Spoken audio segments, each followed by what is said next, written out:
কে আছে যারা ভালো থেকে চেয়ার পান? আসুন স্যার, বলুন স্যার, কি খাবেন বলুন স্যার। কাঁধ থেকে হাতটা ছড়া।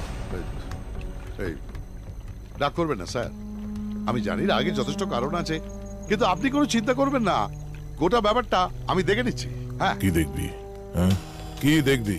কাজটা ডাইরেক্ট দিয়েই তোদের ভুল হলো। এই যে হিরো, সেদিন তো খুব বড় বড় কথা বলেছিলি, এখন কি বলবি? আরে ছাড়ুন না স্যার, একটা টার্গেট তো ফিনিশ হয়ে গেছে, আর একটাও হয়ে যাবে। আসলে সুলতানের ইন্ডিয়াতে কাজ করার এক্সপিরিয়েন্স নেই তো, তাই।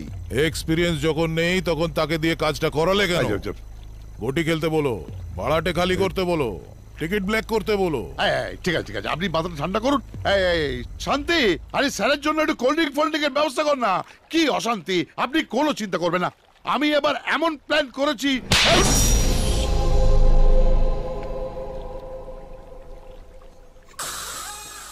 অনেক কথা হয়েছে, and now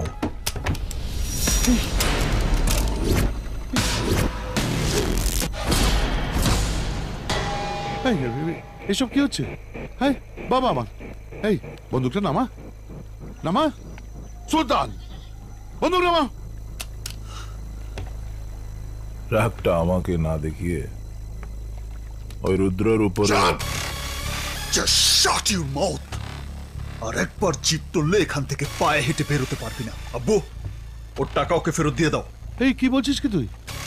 টাকা ফেরত দিয়ে দেবো? টাকা ফেরত দিয়ে দেবো বললেই হলো? আরে টাকা তো সব খরচা হয়ে গেছে, সে কি আর আছে নাকি? এই দেখো, এই দেখো, এই সুলতান, এই সুলতান কোথায় যাচ্ছিস? এই শোন, আরে এই সুলতান,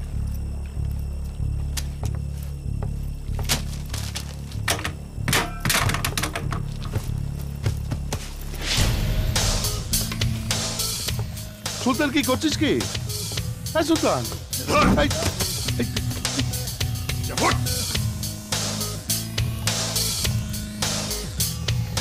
এক মিনিট,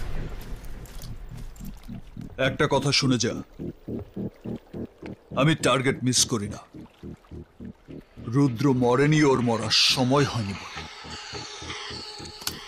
আজ অব্দি যাচ্ছিল তোর টার্গেট, কিন্তু আজকের পরও আমার টার্গেট। তাই আমার পারমিশন ছাড়া ওর দিকে কেউ চোখ তুলে তাকালে সে চোখ আমি উপড়ে নেব। আর 10 দিনের মধ্যে সব খেল খতম করে দিচ্ছি আমি। সব খেল খতম।